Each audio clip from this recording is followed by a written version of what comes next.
The year is 1991 in a small city outside of Los Angeles, California, in the city of Pomona, California. The sun shines brightly, casting long shadows across the bustling streets.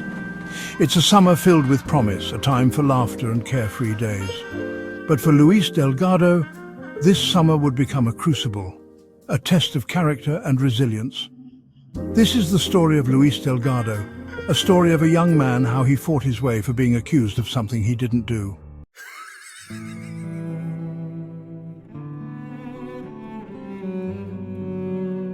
Luis Delgado, a 20-year-old young man, lived with his closest family in a modest home near the heart of Pomona. The family owned and ran a small candy shop, a beloved local institution that filled the air with the aroma of candies, sugar cookies, ice cream and chocolate. Luis, a kind and responsible young man, was the apple of his parents' eyes. Life was good, filled with the simple joys of family, friends, and the familiar rhythm of their small community.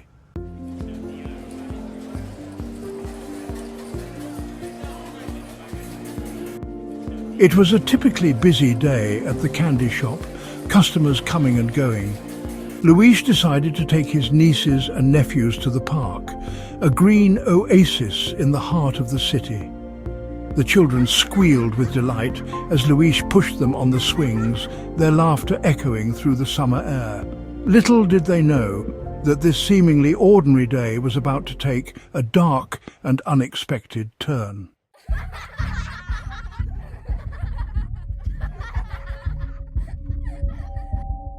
Elizabeth, a bright and playful 5-year-old, was lost in her own world, playing her dolls through the sandbox.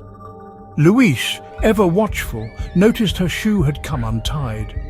Unbeknownst to Luis, a park ranger, Sam Wilson, had been observing them from a distance.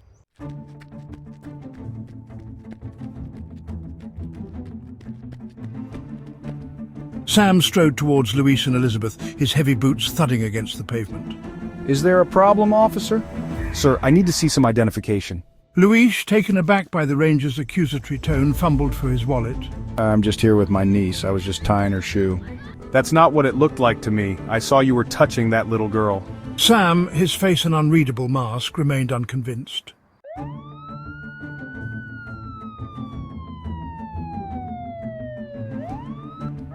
Within minutes, 2 police cars arrived at the park, their sirens shattering the afternoon calm. Sam recounted his version of events, his words painting a damning picture of Luis's alleged actions.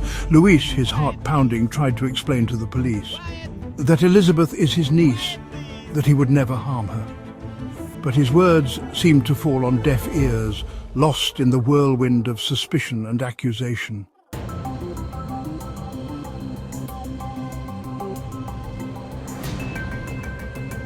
Desperate, Luis asked the officers if he could call his father.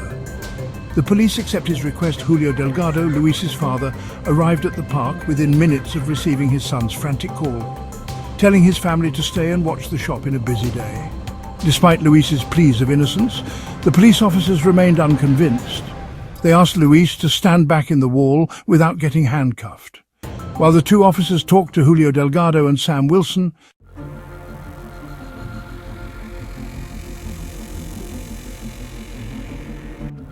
Julio Delgado, his heart pounding with a mixture of fear and anger as he confronted Sam Wilson.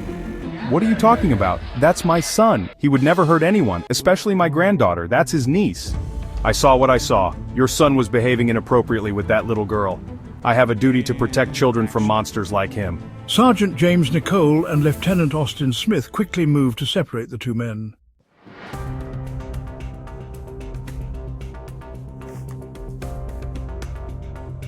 In an attempt to defuse the volatile situation, the officers, along with Julio and a terrified Luis, headed to Sam's office, while the police, Sam and Julio heads inside, and Luis waiting outside with his nieces and nephews. Sam reviewed the security footage from the park's cameras, hoping to find evidence that would justify his actions. As minutes ticked by, the tension in the room crackled like static electricity. Is being so-and-so who to blamed? Meanwhile, Sam decided to take a restroom break, while the two officers and Julio watches the cameras. The moment Sam Wilson, after his restroom break tries, stepped back into the office, Luis confronted Sam Wilson aggressively. As Sam tries to walk away, fear in his mind, Luis attacked and beat up Sam Wilson.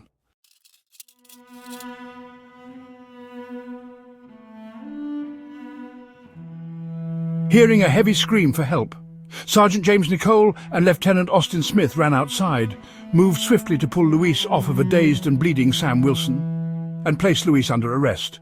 He lied about me. He's the one who should be arrested. Luis, calm down. We will sort this out. I know you, my son, just don't resist. You'll be okay.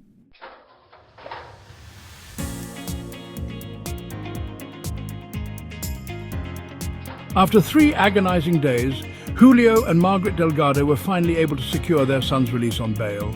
I can't believe I'm out, but what now? We will fight this, son. We won't let them take you away. Determined to clear their son's name, the Delgado family hired Michael Rex, a respected criminal defense attorney. I assure you, I'll do everything in my power to fight these charges. On Michael's advice, the Delgado family made the difficult decision to send Luis to stay with his older sister, Maria, in San Francisco, while the investigation is ongoing.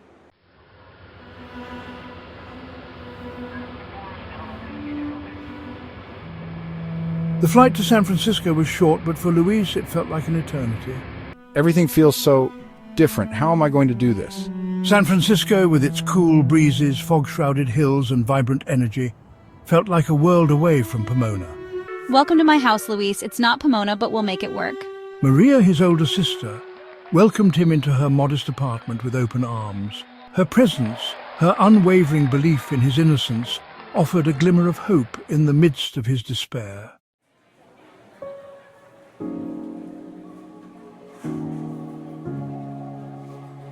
Over cups of strong coffee and plates of Maria's home-cooked meals, Luis slowly began to open up to his sister. I don't know how to deal with all of this, Maria. It's okay, Luis. We're in this together, one step at a time. Maria, ever patient and understanding, listened without judgment. You know, poetry helped me through some tough times. Maybe it could help you too. To distract Luis from his worries, Maria introduced him to the world of poetry. Maria, a student of the University of San Francisco trying to be a nurse, also loves doing poetry in her free time. These poems, they really speak to me. Maybe I could try writing something too. Encouraged by Maria, Luis began to experiment with writing himself, finding it cathartic.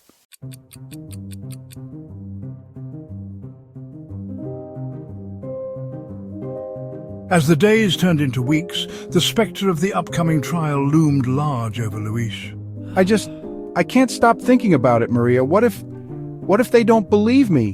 One night, the emotional dam finally broke. Overwhelmed by a wave of despair, Luis collapsed. It's going to be okay, Luis. We're going to get through this together. We'll fight this and we will prove your innocence. Maria, her own heart aching for her brother, held him close, whispering words of comfort and reassurance. We'll get through this together. Before leaving, Luis says goodbye to Maria and heads back south. Maria shuts the door and begins to cry, hoping Luis is found innocent.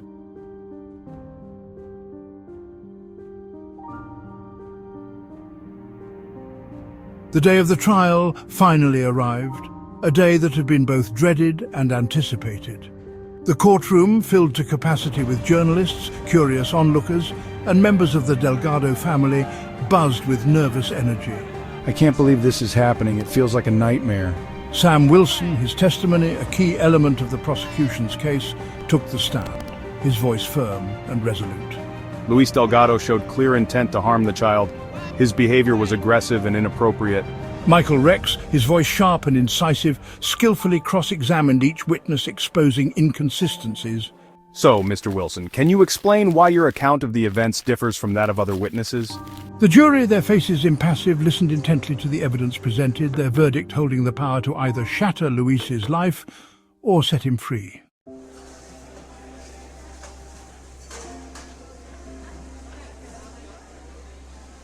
The defense's turn arrived like a beacon of hope in the oppressive gloom of the courtroom. Michael Rex, his eyes sharp and alert, moved with a quiet confidence that belied the gravity of the situation. I call my witnesses to the stand. He called his witnesses one by one, each testimony chipping away at the prosecution's carefully constructed narrative. Character witnesses, friends and neighbors of the Delgado family, testified to Luis's character. Tell us about Luis.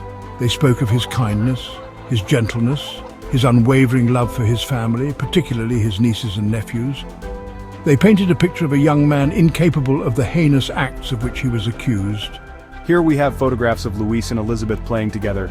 Michael Rex, with masterful precision, presented evidence that challenged the prosecution's timeline, highlighting inconsistencies in their witnesses' testimonies. He showed photographs of Luis and Elizabeth playing together, their faces lit by genuine affection, their body language speaking volumes about their close bond. The jury, their faces etched with concentration, listened intently, their eyes darting back and forth between Michael Rex and the defendant's table. The atmosphere in the courtroom shifted, the air thick with anticipation. Could the defense sway the jury's opinion?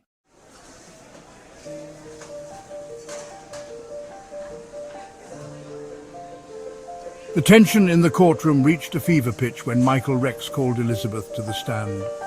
The sight of the young girl, her small hand held tightly by her mother, sent a collective gasp through the courtroom. Elizabeth, can you tell us about your Uncle Luis? Elizabeth, her voice small but clear, answered Michael Rex's questions with a simple honesty that disarmed even the most cynical observer. I love my Uncle Luis. We play games together. He would never hurt me. Tears welled up in her eyes as she recounted the events of that day, her small body trembling with the effort of reliving the trauma. He was just tying my shoelace. He did nothing wrong. Luis, his own eyes brimming with tears, watched his niece's testimony, his heart aching with a mixture of gratitude and despair. Gratitude for her unwavering love and loyalty. Despair at the thought that this innocent child had been dragged into the quagmire of his nightmare.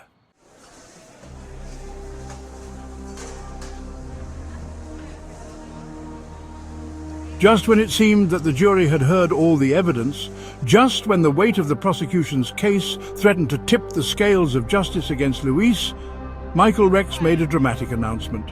Your Honor, I have new evidence.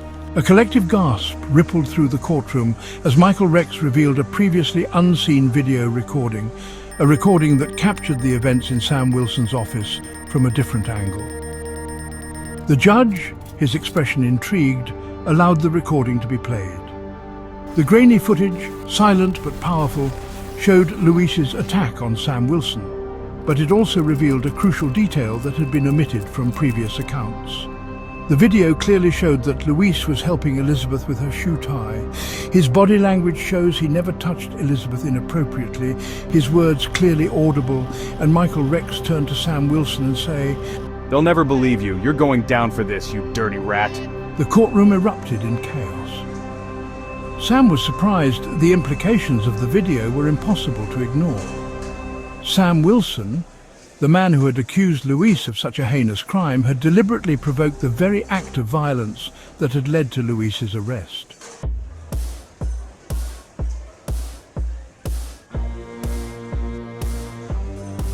A palpable hush fell over the courtroom as the jury filed back into the box, their faces betraying nothing of their deliberations. The weight of the moment pressed down on Luis, his heart pounding against his ribs like a trapped bird.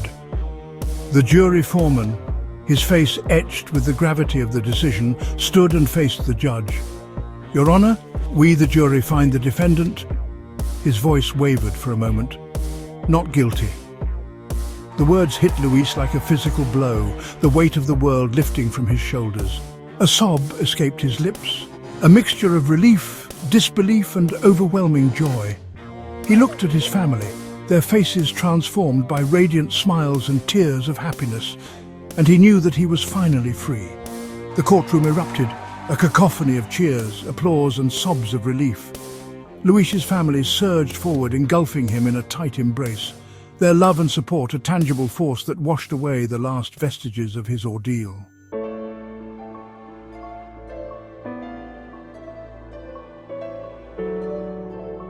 As the initial wave of emotion subsided, Luis sought out his sister, Maria. Her unwavering belief in him, her steadfast love and support throughout his ordeal, had been his rock, his anchor in the storm. Their embrace was long and silent, their shared tears a testament to the bond they shared, a bond forged in the crucible of adversity. I knew you'd never give up on me. Luis whispered, his voice choked with emotion. Maria smiled, her eyes sparkling with unshed tears. Never. You're my brother, Luis. I know you better than anyone. I never doubted you, not for a moment. Together, arm in arm, they walked out of the courtroom, leaving behind the darkness and uncertainty that had shadowed their lives for so long. The sun, shining brightly in the clear California sky, seemed to herald a new beginning, a future filled with hope and promise.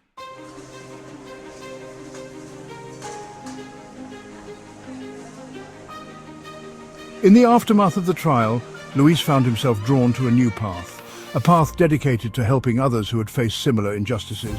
I had so many to say. The words had me through this pain, determined to support of my family. Time will heal.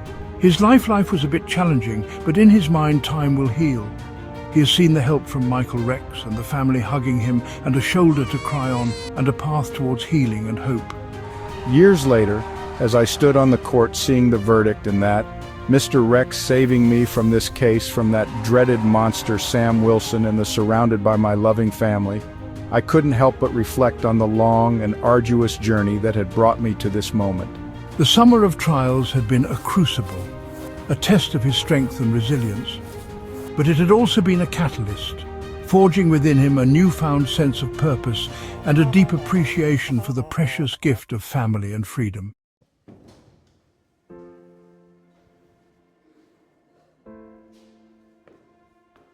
The gavel fell, a resounding declaration of truth and fairness echoing through the stunned silence of the courtroom. For me, the sound was a symphony, a chorus of vindication after the long and agonizing months of doubt, fear, and despair. The nightmare was over, not truly, but the darkest shadows had finally begun to recede. The system, flawed as it was, had ultimately served its purpose. Justice, though delayed, had not been denied.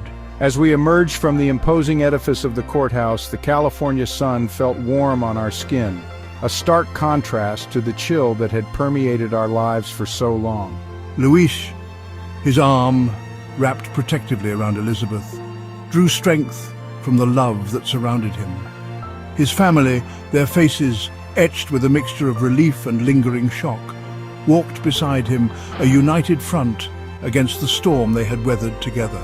The fight had taken its toll, leaving scars both visible and invisible, but it had also revealed the depth of our love, our unwavering loyalty to one another.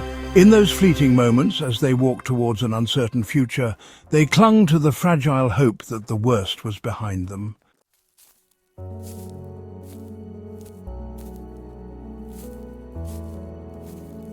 The road to healing was long and arduous, paved with the jagged remnants of shattered trust and the lingering echoes of what might have been. The scars of that summer etched deep within Luis's soul wouldn't fade easily. The world, once a place of simple joys and unwavering faith, now seemed fraught with hidden dangers, a stage where appearances could be deceiving and accusations could carry the weight of truth. He often thought of Sam Wilson, the man whose misguided suspicions had set in motion this chain of events. He imagined the man, stripped of his uniform and his authority, wrestling with the consequences of his actions. Was there remorse in those haunted eyes, a flicker of regret for the pain he had inflicted? One evening, driven by a force he couldn't quite comprehend, Luis found himself drawn back to the park where it all began. He spotted Sam Wilson sitting alone on a bench, his shoulders slumped, his gaze fixed on some distant point beyond the setting sun.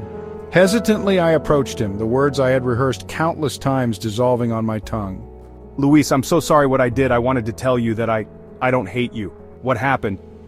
It was a mistake. We all make mistakes. He paused, surprised by the wave of relief that washed over him as he uttered those words. Luis forgave Sam Wilson and gave him a letter and says, "Never give up on yourself to accomplish on your successful." Forgiveness, he realized, wasn't about condoning the actions of others, but about freeing himself from the shackles of bitterness and resentment.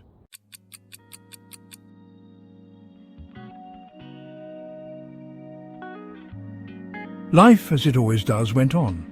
The seasons changed, painting the California landscape in hues of gold and crimson, then emerald green, and finally the crisp browns and greys of winter. My spirit has never been stronger than ever, tempered by adversity but not broken. Embrace the future with a newfound sense of purpose. I dedicated myself to my studies, excelling in my coursework, and enrolling to be a counselor in the University of Las Vegas, Nevada. My experiences fueling a passion for justice and help the ones they need, and a deep empathy for those who had been marginalized and misunderstood. His family years later has moved on since 1991. His constant source of strength and inspiration remained by his side, their love a beacon guiding him through the darkest of nights. Maria has finally become a nurse in a local hospital in San Francisco County. Her dream of becoming a nurse realized that it took her years to get a medical license and a degree, continuing to be my confidant. Her unwavering belief in me, a constant source of comfort and support. Elizabeth, the innocent catalyst of that tumultuous summer, blossomed into a bright and compassionate young woman, her spirit untouched by the shadows of the past. Watching her grow was a miracle joy. Seeing her as a mother in her early 20s make me feel happy. But seeing my other nieces and nephews moving on with their personal lives, Elizabeth will always be my favorite, and her unwavering faith in the goodness of others. Luis, in his 50s, knowing leaving an indelible mark on his soul. It had been a time of profound loss and unimaginable pain, but it had also been a time of extraordinary growth, resilience, and the unwavering power of love. And in the end, my two other older sisters and their loved ones running the candy shop back in Pomona. As meanwhile, my mother and father have moved to Florida to enjoy their retirement, as I'm seeing the beautiful desert sky in Nevada and the beautiful neon light in Las Vegas, although it is not the same as the sky in California. My family and I always remember, never give up on something that you always do. One day you can make it better.